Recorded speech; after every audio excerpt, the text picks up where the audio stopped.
Estamos estudiando, leímos hace un momento, mejor dicho, el pasaje de Lucas 24. Es un pasaje, hermanos, un relato verídico que se relata en los 4 evangelios. Hay algunos cambios de quién fue, quién llegó primero, quién creyó, quién no creyó, pero lo que coincide, hermanos, es la victoria gloriosa de nuestro Señor Jesucristo. Y eso es lo que estamos celebrando el día de hoy, porque esto es una celebración, es una fiesta para nosotros como pueblo cristiano, hermanos, la resurrección de nuestro Señor y Salvador Jesucristo. Un día como hoy, un primer día de la semana, muy de mañana, el Señor utilizó a mujeres, a las mujeres, es por eso que este culto lo dirigen las mujeres, para dar a conocer a los discípulos y a todo el pueblo y hasta nosotros que Cristo ha resucitado. Es por ello, hermanos, la gratitud que hay en nuestros corazones. El sermón, hermanos, o el mensaje de esta mañana lleva por título: ¿dónde está Jesús? ¿Dónde está Jesús? Es una pregunta que en aquel momento seguramente se hicieron los discípulos al ver la tumba vacía. ¿Qué había pasado, hermanos, en estos momentos? Pues bueno, sabemos que Jesús, justamente el viernes lo conmemoramos, había muerto en la cruz del Calvario, había derramado su sangre para limpiar sus pecados y los míos. Por temor, hermanos, había una persecución en contra de los seguidores de Jesús.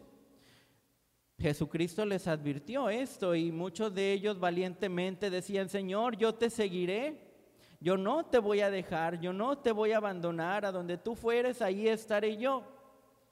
Pero hubo más temor que valentía en la vida de los discípulos. Desde el arresto de Jesús no se vuelve a mencionar nada de los discípulos. Todo lo que se comenta en los evangelios, en la historia de Jesús, es que Él estuvo solo enfrentando esta situación. Esos valientes seguidores, amigos, discípulos, lo dejaron solo y estaban dispersados, estaban escondidos por temor a lo que les pudiera pasar. Tal vez igual que Jesús, no lo sabemos, pero ellos estaban escondidos porque tenían temor. Una vez que Cristo murió, dice en los 4 evangelios, hablan acerca de un hombre, José de Arimatea, un miembro del Sanedrín. Cada evangelio lo describe de una manera diferente. Algunos lo describen como un hombre bueno y justo, otros como un hombre piadoso, otros como un miembro del Sanedrín, y Juan lo describe como un discípulo oculto de Jesús, que también tenía miedo de decir que era seguidor de Jesús, porque estaba en el Sanedrín, ese grupo de fariseos, de saduceos, que sentenciaron a Jesús a la muerte. Sin embargo, él era un seguidor secreto, oculto, también por temor de Cristo Jesús. Pero cuando llegó el momento en el que Cristo había muerto, José de Arimatea pide a Pilatos el cuerpo de Jesucristo. José de Arimatea era un hombre de una buena posición económica y, de acuerdo a las tradiciones judías de aquel tiempo, el cuerpo de un muerto tenía que ser envuelto en una sábana de un material fino como era el lino, y también tenía que ser puesto en una cueva, en una cripta, que eran las tumbas de aquel entonces, y también tenía que ser perfumado con especias, con hierbas aromáticas. Todo este fue el proceso funerario del cuerpo de nuestro Señor Jesucristo, encabezado por José de Arimatea y también por otro discípulo oculto, fariseo, Nicodemo. ¿Sí? Nicodemo nos relata también los evangelios que él fue el que trajo especias aromáticas para ungir el cuerpo del Señor Jesús. Nicodemo, ese fariseo que se encontró con Jesús ocultamente de noche, al cual Jesús le dijo: es necesario nacer de nuevo. Podemos ver aquí un fruto de ese arrepentimiento y de esa esperanza que Nicodemo, al igual que José de Arimatea, aunque fariseos, tenían en la vida del Señor. Jesús fue depositado en una cripta nueva, donde nadie había sido puesto. Una cripta tallada en una peña, en un jardín, cerca del lugar donde Jesús murió. El acontecimiento, hermanos, tenía que ser rápido. Al anochecer empezaba el día de reposo, al atardecer del viernes y terminaba al atardecer del sábado. Jesucristo murió alrededor de las 3 de la tarde, no había mucho tiempo para buscar una tumba lejana, fue por eso que cerca del Gólgota donde Cristo murió, José de Arimatea tenía una cripta en donde nadie había sido enterrado y allí fue depositado el cuerpo del Señor. Rápido, antes de que llegara el día de reposo, porque no podían hacer nada en ese día. Este es el contexto histórico, hermanos, era lo que había pasado. Sobre todo, hermanos, también cuando el cuerpo de Cristo fue puesto en esa cripta, una gran piedra, grande, enorme, con un gran peso, cubrió el sepulcro. Y por miedo a que los discípulos robaran el cuerpo de Jesús, una guardia de soldados custodiaban el lugar. Entonces, había una seguridad muy grande encerrando el cuerpo de nuestro Señor Jesucristo. Como introducción al mensaje, hermanos, podemos ver que Jesucristo fue una figura controversial para su época, pero no solo para su época, también para la de nosotros. Todos los dichos, los mandamientos, los milagros, los acontecimientos que hizo el Señor en su momento han trascendido, han hecho huella en nuestros corazones hasta el día de hoy y seguirán, hermanos, seguirán haciendo una gran controversia, una gran conmoción que moverá nuestros corazones. Pero en ese momento en el cual Jesucristo se encontraba vivo, multitudes recorrían grandes distancias para verlo, para escucharle, por un milagro, para aprender, para tocarlo. Era tan grande la admiración que las personas tenían, la controversia que Jesús causaba en su generación, que multitudes le seguían por donde quiera. Y mientras la fama del Señor Jesús crecía, pues mucha más gente lo seguía. Hay relatos en donde Jesús predica ante 5,000 personas, sin contar mujeres y niños, puros hombres, pero había mucha gente siguiendo a nuestro Señor Jesucristo. Y en medio de tanta gente, de tanta multitud, Jesús también necesitaba momentos a solas para tener comunión con Dios su Padre.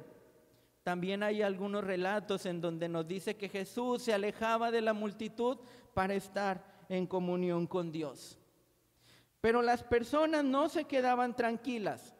Había una gran necesidad de las personas de tener contacto y de tener comunión con Jesús. Las multitudes necesitaban de Jesús y lo buscaban y se preguntaban: ¿dónde está Jesús? En muchas de las ocasiones, y como vamos a estudiar en esta ocasión, las personas buscaban a Jesús, pero no siempre lo buscaban en el lugar correcto. Veremos a continuación al menos 3 momentos en los que las personas buscaron a Jesús en un lugar incorrecto. Pero hermanos, en la actualidad, las personas siguen en su búsqueda de Jesús. Lamentablemente, como en aquellos tiempos, no siempre buscan en los lugares correctos. Comentábamos que desde el arresto de Jesús, sus discípulos no lo volvieron a ver hasta la cruz. ¿Puede usted imaginarse esos momentos de desesperación, de necesidad de estar con su maestro, de sus discípulos, de querer encontrar a Jesús? Y esta pregunta, ¿dónde está Jesús?, pudieron habérsela hecho sus discípulos. Y tal vez es una pregunta que usted y yo podemos hacernos ahora. ¿Dónde está Jesús? Hermanos, todos necesitamos tener un encuentro con el Señor Jesús. Todos necesitamos encontrarlo. Pero, ¿dónde está Jesús? El primer punto, hermanos, Jesús no está en la cruz. Lea conmigo Lucas 23, 48 y 49. Y toda la multitud de los que estaban presentes en el espectáculo, viendo lo que había acontecido, se volvían golpeándose el pecho, pero todos sus conocidos y las mujeres que le habían seguido desde Galilea estaban de lejos mirando estas cosas. Señalé 2 puntos importantes, hermanos. El primer lugar en donde los discípulos buscaron a su maestro, a su Salvador, fue en la cruz. Dice Lucas 23, viendo lo que había acontecido. Es decir, ellos estaban allí. Ellos estaban viendo el espectáculo que menciona el Evangelio según San Lucas. Pero después dice, estaban de lejos mirando estas cosas. Allí estaba Jesús. Allí estaba su cuerpo clavado en la cruz. Y los discípulos allí lo buscaron. Pero hermanos, Jesús no estaba en la cruz. Ante la muerte de Jesús y la confirmación de su divinidad, sus seguidores lo buscaron en la cruz. Este pasaje que acabamos de leer viene precisamente después de la muerte de Jesús, cuando el velo del templo se rasgó, cuando el cielo se oscureció, cuando la tierra tembló y cuando los soldados y las personas que estaban alrededor reconocieron y dijeron, verdaderamente este era el Hijo de Dios. Muy tarde se dieron cuenta de lo que habían hecho.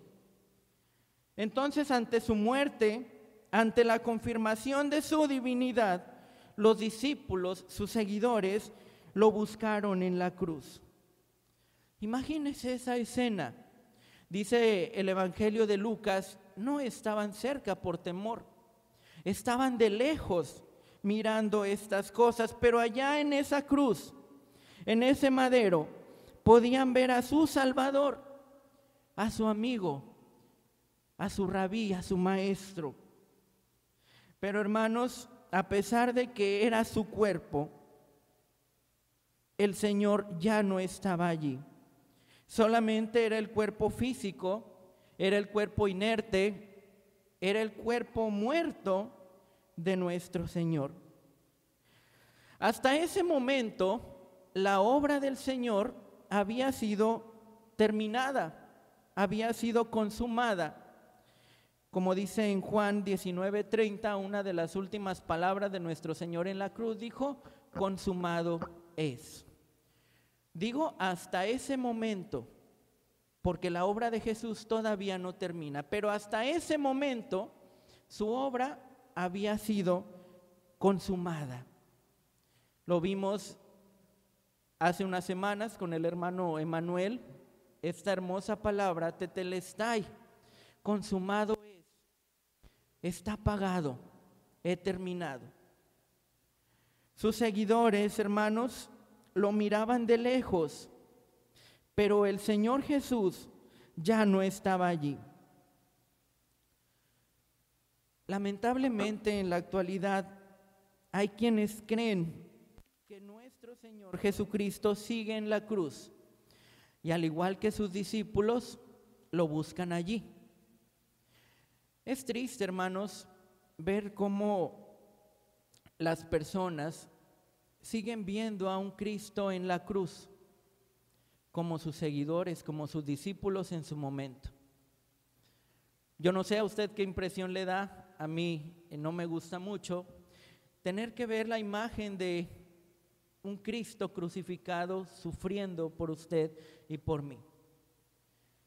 Hay imágenes de Cristo crucificado, las personas lo cuelgan en su cuello, lo llevan en su carro, como si fuera algún amuleto o como si fuera un lugar en donde lo van a encontrar. Pero hermanos, Jesucristo no está en la cruz. Mi Salvador no está en la cruz. Mi Señor no se quedó en la cruz. Pienso que hay mejores maneras de recordarlo, poniendo en práctica su palabra, amando a Dios, amando a los prójimos como Él nos lo mandó, meditando en sus escrituras, en lo que Él tiene para nosotros, más que tenerlo en una cruz. Porque Jesús, hermanos, Jesús el Señor y el Salvador no está en la cruz. ¿Dónde está Jesús?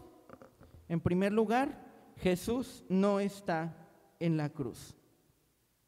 En segundo lugar, hermanos, Jesús, ¿dónde está Jesús? Con toda seguridad y con toda convicción y con toda alegría le puedo confirmar que Jesús no está en la tumba.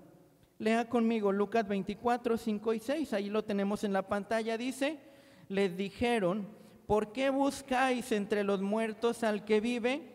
No está aquí, sino que ha resucitado.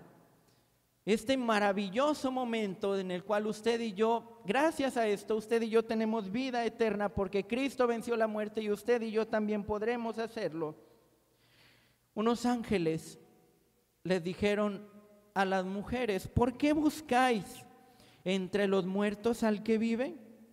No está aquí, sino que ha resucitado. ¿Dónde está Jesús, hermano? Jesús no está en la tumba. Es muy triste, hermanos, que el segundo lugar en el cual los discípulos buscaron a Jesús fue en la tumba. Y es triste porque Jesucristo ya les había dicho que Él iba a resucitar al tercer día. Pero algo que sucede o que tenemos que ver, hermanos, es que los discípulos no creyeron que Jesús iba a resucitar. No creyeron en la resurrección de Jesús. Es por eso que las mujeres fueron muy temprano todavía a ungir el cuerpo del Señor. Tal vez se habían olvidado de lo que Jesús les había dicho. Tal vez no se imaginaban que Cristo iba a resucitar literalmente en su cuerpo. Pero Jesús resucitó. Era tanto esa incredulidad que las mujeres decían, ¿y ahora quién nos va a mover la piedra? ¿Cómo vamos a entrar a ungir el cuerpo de nuestro Señor? Porque ellas pensaban que allí estaba Jesús. Pero no solamente las mujeres, también a los discípulos. Cuando las mujeres vieron aquella tumba abierta, a esos ángeles que les dijeron, ¿por qué buscas entre los muertos al que vive? No está aquí, sino que ha resucitado. Las mujeres fueron corriendo a decirle a los discípulos y los discípulos no creyeron. No creyeron que Jesús había resucitado.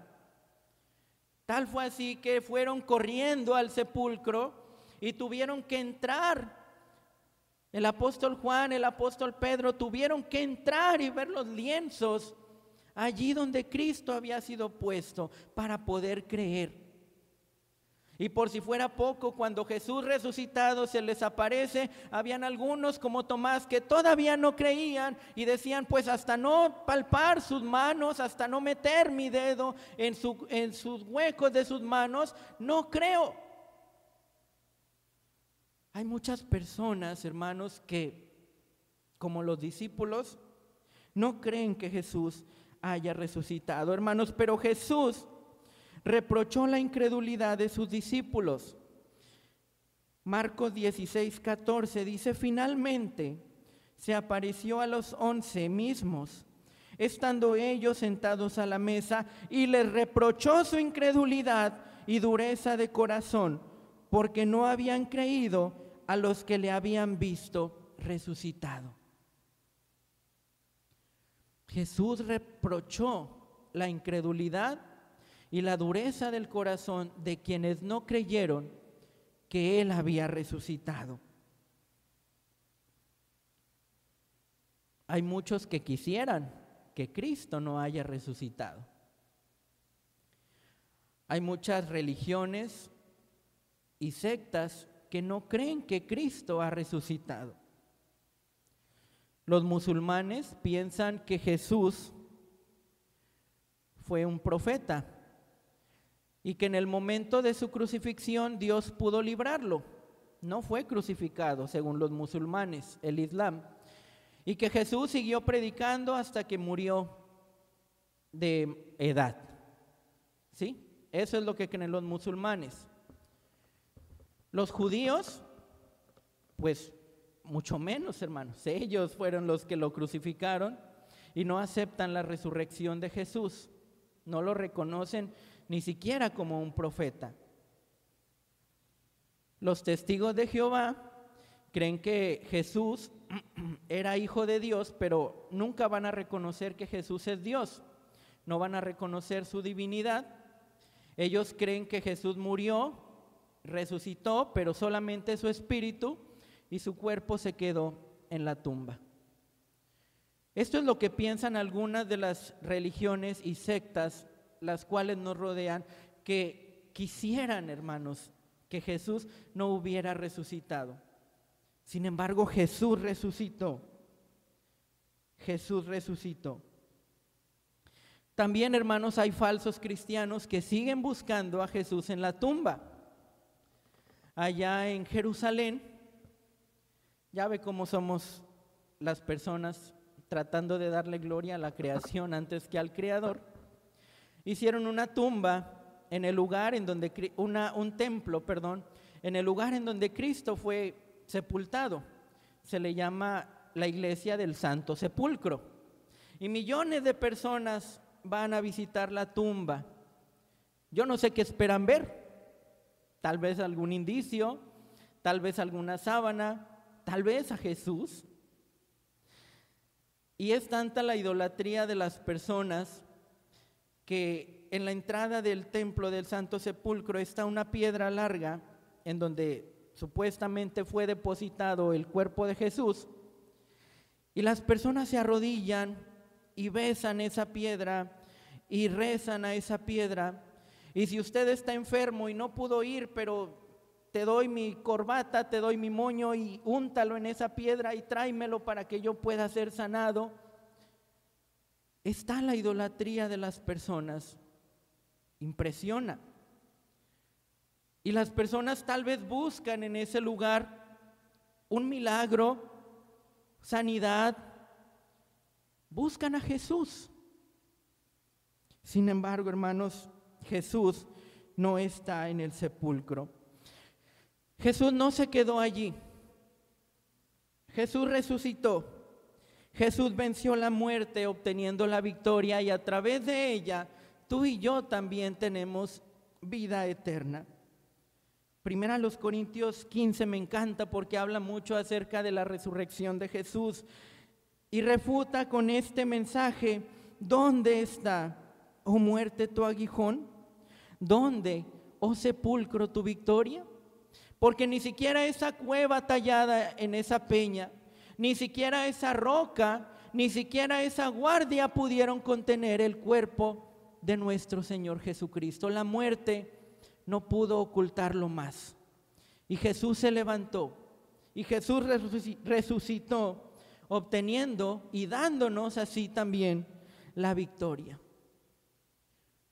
No busques a Jesús en una tumba. No busques a Jesús en el sepulcro, porque allí no está, no vas a encontrar nada. ¿Dónde está Jesús? Jesús no está en la tumba. Ahora, hermanos, ¿dónde sí está Jesús? ¿Dónde vas a encontrar a Jesús? ¿Dónde está nuestro Salvador resucitado? Jesús está a la diestra de Dios Padre. Lea conmigo estos dos pasajes, Marcos 16:19 y Romanos 8:34. Leamos el primero. Dice: y el Señor, después que les habló, fue recibido arriba en el cielo, y se sentó a la diestra de Dios. Romanos 8:34 dice: ¿quién es el que condenará? Cristo es el que murió, más aún el que también resucitó, el que además está a la diestra de Dios, el que también intercede por nosotros. ¿Dónde está Jesús? A la diestra de Dios. Hermanos, tenemos que meditar con cuidado este pasaje. Quiero tener mucho cuidado y que ustedes puedan comprenderlo, hermanos, lo que Cristo nos está hablando a través de su escritura. Quiero que entendamos la función de las tres personas de la Trinidad. ¿Cuál es la función de Dios Padre? ¿Cuál es su función? Creador, sustentador, el dador de la vida, ¿sí? El que cuida de su creación, el que tiene cuidado de nosotros. Esa es la función de Dios Padre. ¿Cuál es la función de Dios Hijo? Jesús. Redentor, Salvador. No. Redentor, Salvador, es decir, vino a vivir una vida, a morir por usted y por mí, a entregar su vida para que usted y yo podamos llegar a Dios. ¿Cuál es la función del Espíritu Santo? Consolador, guiador, convence de pecado, de justicia y de juicio. Y el Espíritu Santo es el quien mora en nuestro corazón. Es esa persona de la Trinidad la que mora en nuestras vidas. Bien, hermanos, lo tenemos claro. Estudiemos con cuidado el siguiente pasaje, hermanos. Jesús no está en la cruz. Jesús no se quedó en la tumba. Jesús está a la diestra de Dios. Hermanos, por más triste que parezca, Jesús ya no está en la tierra, ya no está en nuestro plano terrenal, tanto corporal como espiritual. Él por completo, como leímos en Marcos 16 y como leímos en Romanos 8, Él está a la diestra de Dios. Romanos 8 habla muy bien acerca de lo que Cristo está haciendo a la diestra de Dios. Dice: ¿quién es el que condenará? Cristo es el juez. Dice: Cristo es el que murió. Cristo es el que resucitó. Cristo es el que está a la diestra de Dios. Y Cristo es el que intercede por nosotros. 5 cosas que hace Cristo: el juez, el que murió, el que resucitó, el que está ya no aquí, el que está a la diestra de Dios y el que está intercediendo por sus pecados y por los míos delante de Dios Padre. Quisiéramos, hermanos, como los discípulos, que Jesucristo estuviera aquí. Quisiéramos haberlo conocido, quisiéramos haberlo escuchado, pero Jesucristo ya no está aquí. Me atrevo a decirlo, hermanos, así porque sé que somos maduros y sé que podemos entender esta parte de la Escritura. Y esto provoca tristeza y aflicción en el mundo. Los discípulos, hermanos, de Jesús, cuando supieron que Jesús se iba a ir, se entristecieron, se acongojaron. Vaya conmigo a Juan 14. Juan 14, versículos 1 al 3, dice: no se turbe vuestro corazón. ¿Creéis en Dios? Creed también en mí. En la casa de mi Padre muchas moradas hay. Si así no fuera, yo os lo hubiera dicho. Voy pues a preparar lugar para vosotros. Y si me fuere y os prepararé lugar, entonces vendré otra vez y os tomaré a mí mismo, para que donde yo estoy, vosotros también estéis. Jesucristo estaba preparando a sus discípulos para este terrible momento en el cual Dios con nosotros se iba a ir. a la diestra del Padre. Ellos estaban tristes, estaban preocupados, tenían temor, pero Jesús les dijo: no se turbe vuestro corazón. Estén tranquilos. Voy al Padre a preparar lugar para vosotros y entonces volveré por ustedes. Jesús preparó a sus discípulos anunciando que volvería al Padre y regresaría por ellos, regresará por nosotros. Y mientras regresa Jesús, hermanos, entra ahora sí la tercera persona de la Trinidad, que es el Espíritu Santo, que es el Consolador. Siga leyendo ahí en Juan 14, versículos 16 y 17. Dice Jesús: y yo rogaré al Padre y os dará otro Consolador, el Espíritu Santo, para que esté con vosotros para siempre. El Espíritu de verdad, al cual el mundo no puede recibir porque no le ve ni le conoce, pero vosotros le conocéis porque mora con vosotros y estará en vosotros. Dice: para que esté con vosotros para siempre. Hay veces, hermanos, en las que a lo mejor no nos hemos puesto a pensar, pero decimos: permite que Cristo entre en tu corazón. Y hermanos, esa no es la función de Jesucristo, esa es la función del Espíritu Santo. Jesucristo ya hizo su labor al dar su vida por nosotros y Él está a la diestra del Padre. El que está con nosotros, el que vive dentro de usted y dentro de mí, es el Espíritu Santo. Pero Jesús está a la diestra del Padre. Y mientras Jesús, hermanos, regresa, porque Él regresará, porque así como prometió dar su vida por nosotros y lo hizo, porque así como prometió resucitar y lo hizo, porque así como Dios nos dio la promesa de un Salvador y vino, Dios nos ha prometido, Jesús, mejor dicho, nos ha prometido que regresará por nosotros. Pero mientras Él regresa, amado hermano, Jesús nos dejó una encomienda, una tarea para ti y para mí. Lea conmigo Mateo 28, 18 al 20, nos dejó una gran comisión. Dice: y Jesús se acercó y les habló diciendo: toda potestad me es dada en el cielo y en la tierra.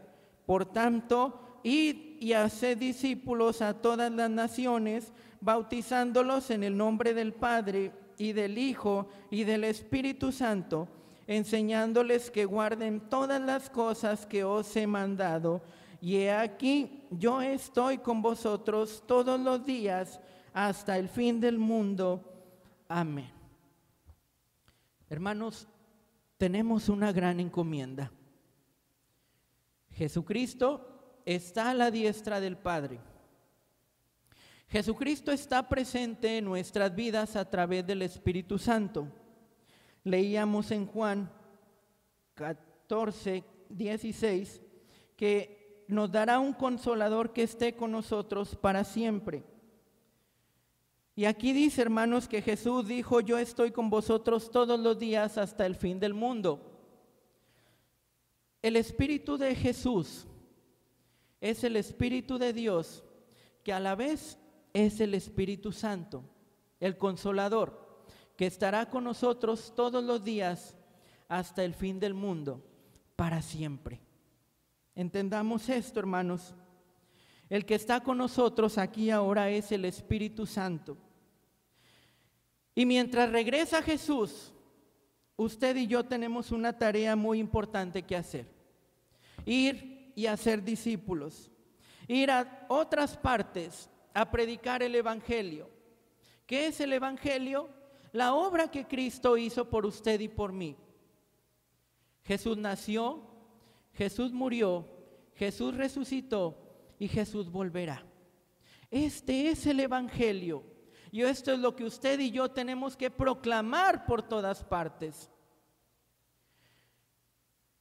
Esta es nuestra tarea mientras Cristo regresa, hermanos. No nos vaya a pasar como a los discípulos, Lea conmigo Hechos 1, 9 al 11. Dice: y habiendo dicho estas cosas, viéndolo ellos, fue alzado, y le recibió una nube que le ocultó de sus ojos. Y estando ellos con los ojos puestos en el cielo, entre tanto que él se iba, he aquí se pusieron junto a ellos 2 varones con vestiduras blancas, los cuales les dijeron: varones Galileos, ¿por qué estáis mirando al cielo? Este mismo Jesús que ha sido tomado de vosotros al cielo, así vendrá como le habéis visto ir al cielo. Después de que Jesucristo les dejó esta gran comisión a los discípulos, dice que ellos, viéndolo, fue alzado al cielo en la ascensión. En cuerpo y en espíritu fue elevado nuestro Señor Jesucristo, y le recibió una nube que le ocultó de los ojos de sus discípulos. Y dice: estando ellos con los ojos en el cielo, entre tanto que él se iba, se pusieron junto a ellos 2 varones con vestiduras blancas, los cuales les dijeron: varones Galileos, ¿por qué estáis mirando al cielo? Este mismo Jesús que ha sido tomado de vosotros al cielo, así vendrá como le habéis visto ir al cielo. Tal vez, hermanos, usted y yo nos distraemos de esa comisión que Cristo nos ha dado.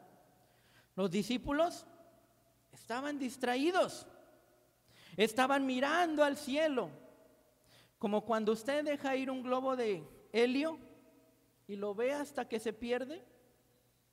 De esa manera los discípulos estaban viendo a su Jesús, a su Maestro, a su Salvador yendo al cielo, después de que Cristo les había dejado esa encomienda. Hay veces, hermanos, en las que nosotros también nos distraemos como los discípulos. Hay veces en las que también nosotros miramos al cielo esperando el regreso de nuestro Señor sin cumplir el mandato que Jesús nos ha dejado. No esperemos, hermanos, que un ángel del Señor nos diga: ¿por qué estás mirando al cielo? Jesús va a regresar, eso es una promesa.